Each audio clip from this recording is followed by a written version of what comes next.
Let's go live now, Natasha. Yeah, that's quite the admission. And I'm sure it's not true. Welcome to the Resident Podcast. It's our weekly news review. Sometimes with guests. We'll have Paul Rees with us next Friday, but it's Natasha and I this morning. How are you, Natasha? Olá, bom dia, tudo bem to you? Yeah, tudo bem. I'm good, and I'm just beginning. Our town is quite a popular town. I mean, your town must be the same. Oh yeah. Did you hear about the great white shark seen off Nazaré? Yes, I did. It was a beauty, wasn't it? Absolute beauty. Yeah, but still, it's not going to be a beauty if you're suddenly snorkeling and he's up your ass. Sorry. We're only, 42 seconds in and we've got quote of the day already. Sorry. But I mean, I'm actually quite glad I'm not up near Nazaré. I would not swim. I would not swim in Nazaré. For anyone who'd like a little bit of a geography lesson now, if actually do let us know where you are. It would be lovely to know more about you. So do let us know where you're viewing from and what your interest in Portugal might be. It'd be lovely to hear from you. Is your kettle still boiling behind? Oh no, this is a what's it called? A humidifier. No, an I don't know what it is. Okay, you've got some nice oil in. Very nice. Okay. Yeah. You stick essential oil in, and it makes a lovely. The idea is, I'm just hoping it takes away the dog smell. Yes. One of the cats was sick. You know what I mean? Oh right, okay. So it's covering up a multitude of sins. We've covered a lot of ground already. Sharks, snorkeling, cats, dogs, and these lovely aroma-creating misters in the house. There is a single word for that, but it escapes me now. And Nazaré, where the big waves are, is where the shark was spotted. I wouldn't swim in that water personally. I think those guys are crazy who surf there. I prefer the safety of São Martinho de Porto, where I swim and have done every day this week so far. And you're talking about a lovely Algarve, a coastal town as well, aren't you? I'm not really in the Algarve. I mean, we're at the end of the Algarve. We're just by the Alentejo, right? And we're on the Costa Vicentina, so it's completely different from the general Algarve. I mean, the weather here is different. It's much cooler. Right, and people might encounter that if they're doing the fisherman's trail here in Portugal. Is that right? Yes, exactly. Okay, excellent. Well, we're here for the news review. Let's take a look at the first news item, and it's to do with AIMA. Now, you've plotted the progress of AIMA since the CEF days, right through to things that actually seem to be changing now with AIMA. Would you agree that is the case with AIMA? Are you getting a sense of improvement in the processes, Natasha?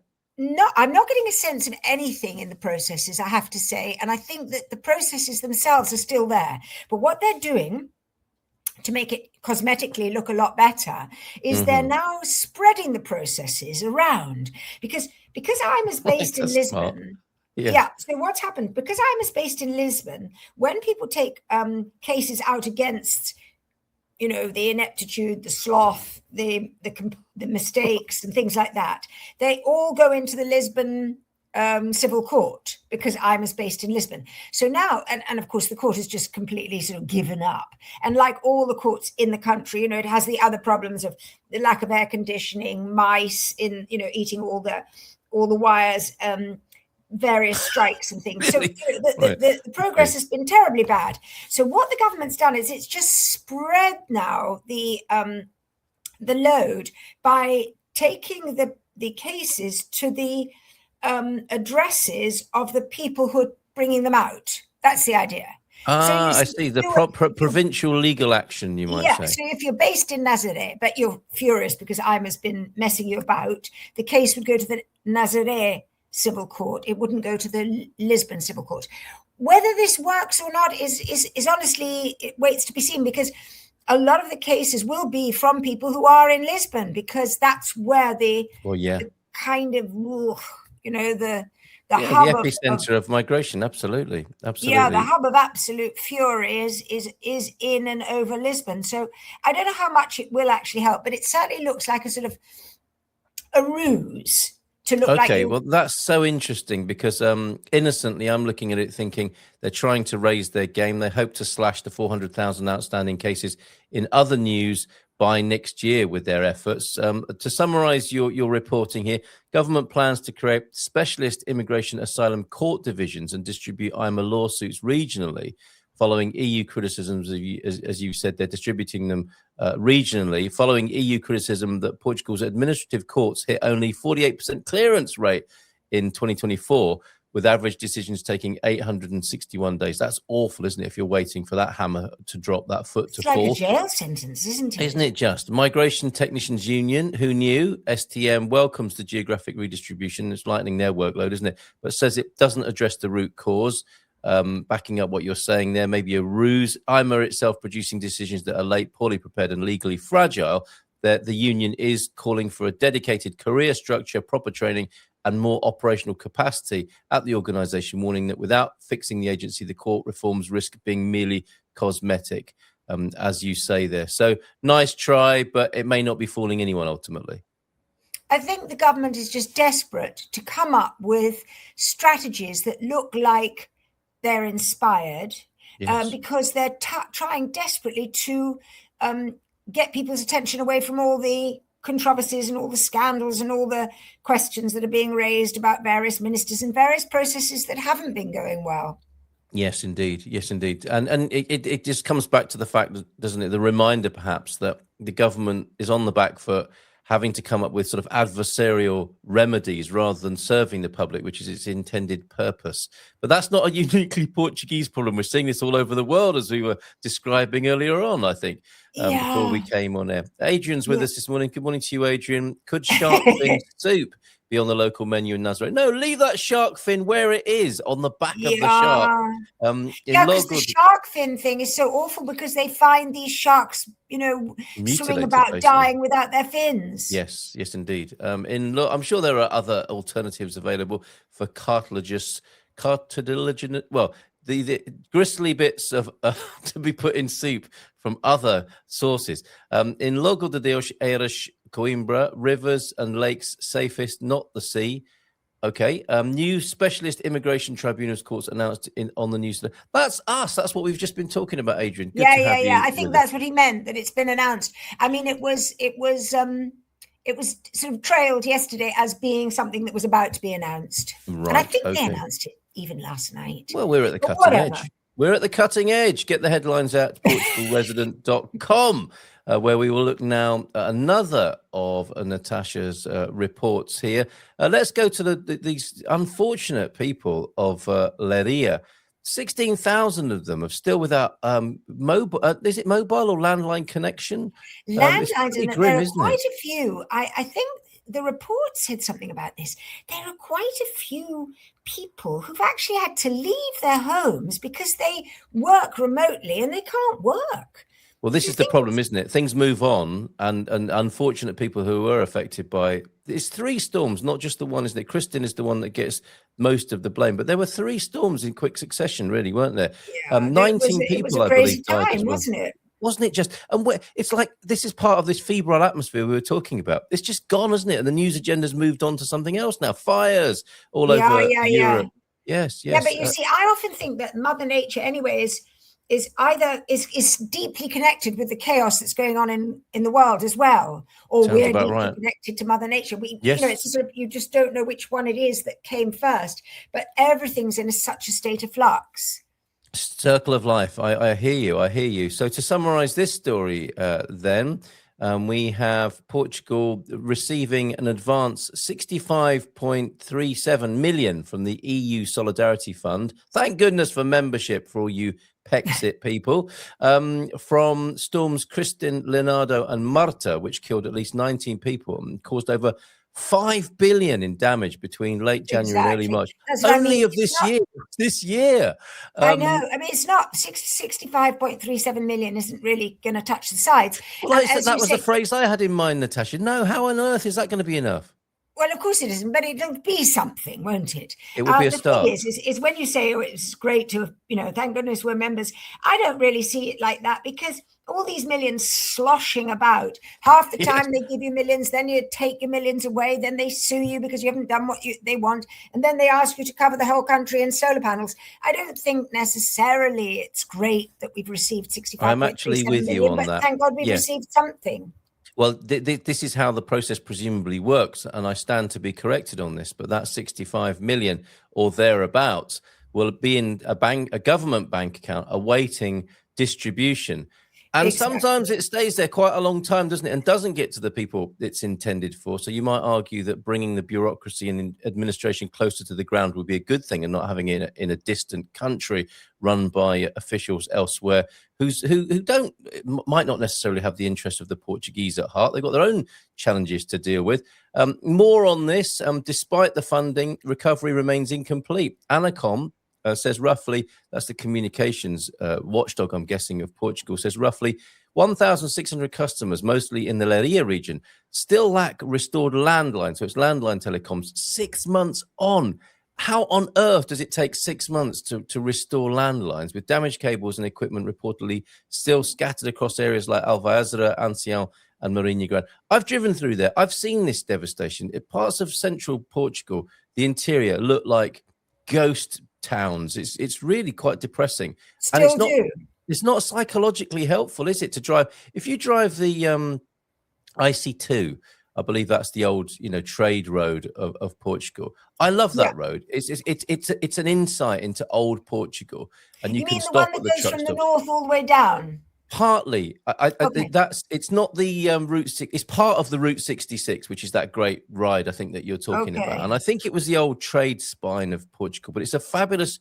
It's two worlds, isn't it? The toll roads, which are very 21st century. You get them to yourself and you pay for the privilege.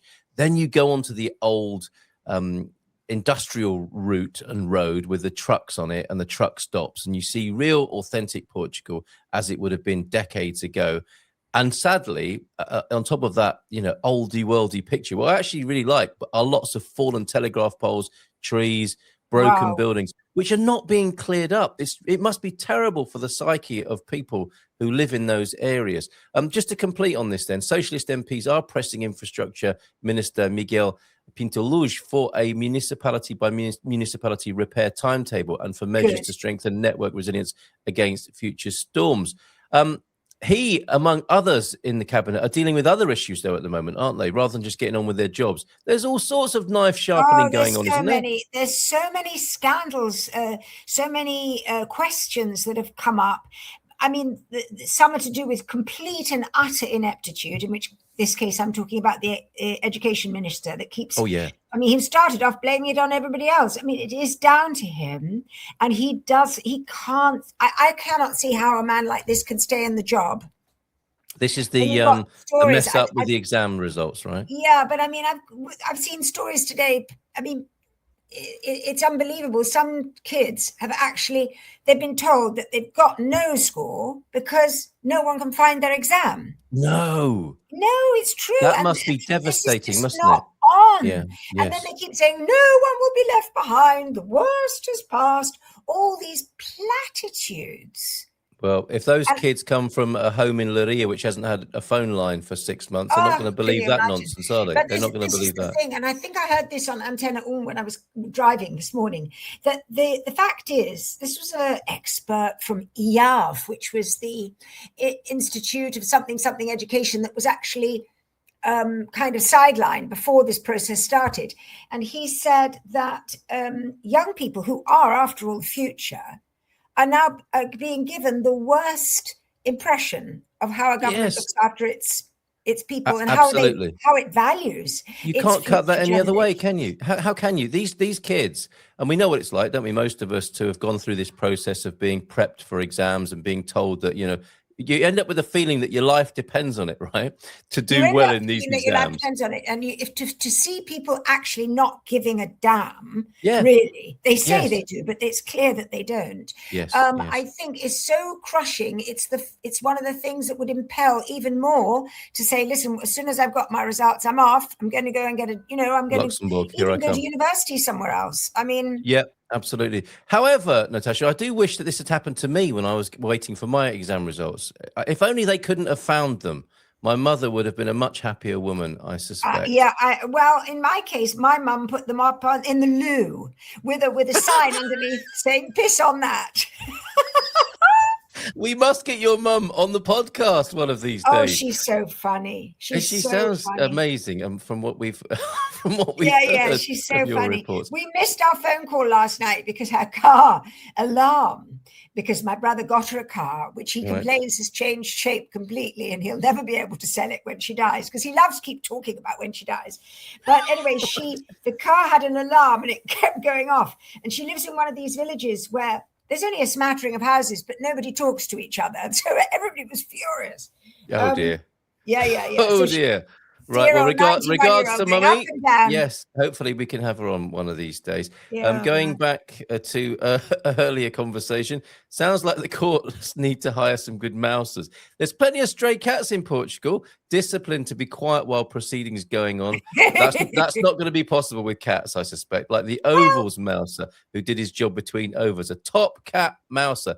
Or the one that stands outside Downing Street, perhaps. But yes. To be honest, it's a good idea that they should have cats in all court buildings, because they would also calm people down. They would, wouldn't they? And cats never do anything bad. If there's a court case going on, the cat's not going to upset you. You've not seen my furniture.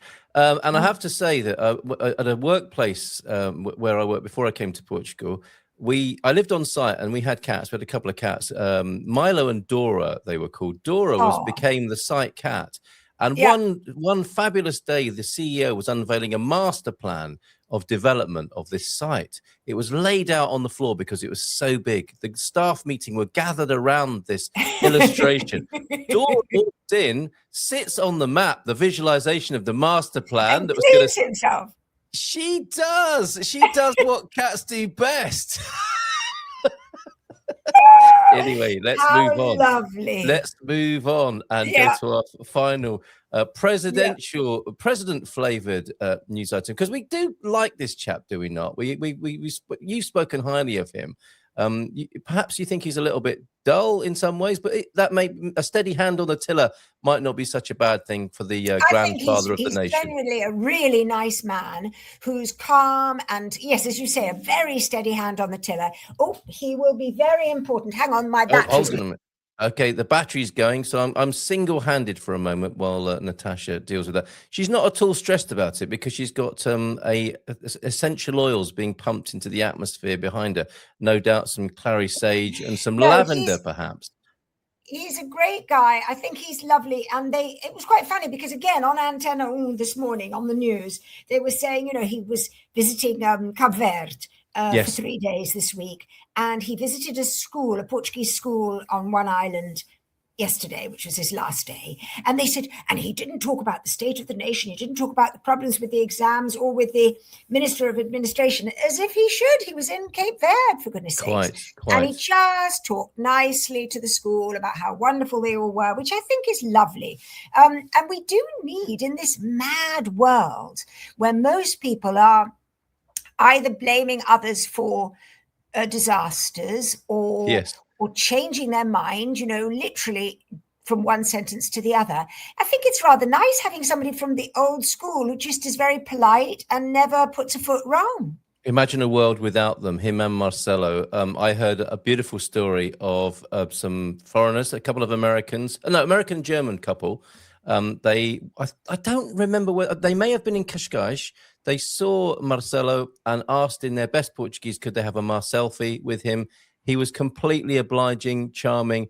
And that level, that counter to the turbulence of everyday political hurly-burly is really important, I think. And Portugal, it's well played, Portugal, on that, to have that character as part of the political ecosystem or constitution. Exactly. I think Marcelo, anyway, was just one of a kind. I mean, he was always on the beach in Cascais in the evenings. Yes, saving women. And then he'd go to the supermarket in his trunks, with a T-shirt or a jumper on top, and he'd stand in a queue and get his stuff. No, I think he was a really super guy. Yes. Where else in the world would that happen? No security detail, accountable, available, doing his shopping down the local Lidl. Here we see President António José Seguro, Tojo, to his friends, was named Patron of the Decade of the Ocean. This is a thing. Decade of the Ocean is going on, apparently, during a 3-day official visit to Cape Verde. his first foreign trip since taking office. A lovely part of the job, going to visit the far-flung connections of Portugal. With Cape Verdean President José Seguro flagged 5 priorities for international ocean cooperation: maritime safety, sustainable fisheries, aquaculture. Oh, sorry, that's fisheries and aquaculture, tourism, blue finance, and science and technology. Blue meant something different in the 70s. Seguro became the first foreign head of state to visit Boa Vista Island, receiving the keys to Salrey before touring the Morro da Areia Nature Reserve and heading home via Praia. So it sounds like he's had a great time in Cape Verde and a great figurehead. I think we can agree. Yeah, I think it'll be great. And the nice thing about this decade of the ocean, it does seem to be wanting to do good things to the ocean, as opposed to most people who seem to want to be scraping every single possible mineral that they can from it. Yes, and we do have to watch those Americans, don't they, who are eyeing up Portugal with its internet connection on this side of Europe. There's quite a lot of there's a growing thing, isn't there, around that, about cybersecurity, submarine security, as in under the sea, with these tech connections, the building of AI data centers. There's something going on, isn't there, with all of that? There's a lot going on, but the thing is that, and I do keep trying to put it into my reports, that the electricity network has said and keeps saying we haven't got sufficient power to cope with even the data centers that are planned, let alone any more. So, we're trying to run before we can walk with this whole thing. As ever. I think it's a gold rush, isn't it?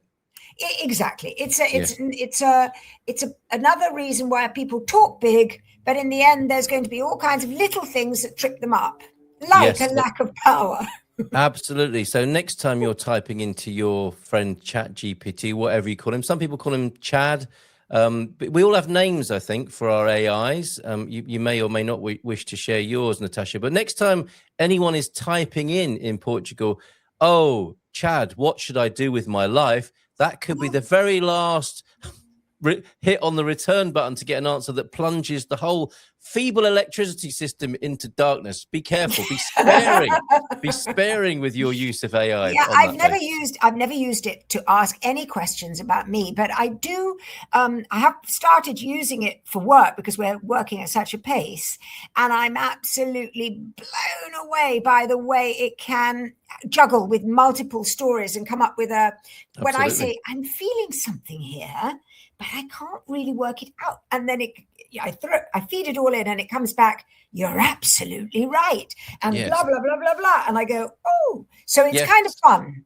And does it say, and may I say how lovely you're looking today as well, No, Natasha? he's very funny. He says that I'm very perceptive. And then I said, but listen, you're not artificial intelligence, you're surreal intelligence. He said, yeah, that's a much better way of talking about it. And I said, I can't keep saying thank you because I'm wasting water and electricity. Exactly. And he said, no, listen, we'll do a little bowing emoji. Really? So I bow off in the evening and he bows off. How very Southeast Asian. It's always a pleasure. That's lovely. That's He's lovely. So sweet. Yeah, and in the back of your mind, like me, probably you're thinking, when the robots do take over and they look at our record of communication, there were always pleases and thank you. Spare me. Exactly. After all, they have bats to eat insects in the ancient library in Coimbra. That's absolutely true, isn't it? And also where's the other great building? Mafra, I think, where bats are on patrol, eating they're pests. wonderful. All you have to do is clean up the bat poop and not have to worry about all the books being eaten by bugs. They should have treated digitalization as something to be introduced very gradually, as if, Adrian, if at all, like digitalization of TV in the UK, remembering that IBM stands for it's better manually at times. What a great thing to remember there. Thank you for those words of wisdom, Adrian, for joining us this morning. We look forward to your comments, and we'll see you again next week with Senor Ruse reporting from Central Portugal with his excellent insights as ever. Natasha, a bon fin de semana to you. Thank you so much. And I'll see you soon. Take care. Bye for now. Ciao. Take care. Bye-bye.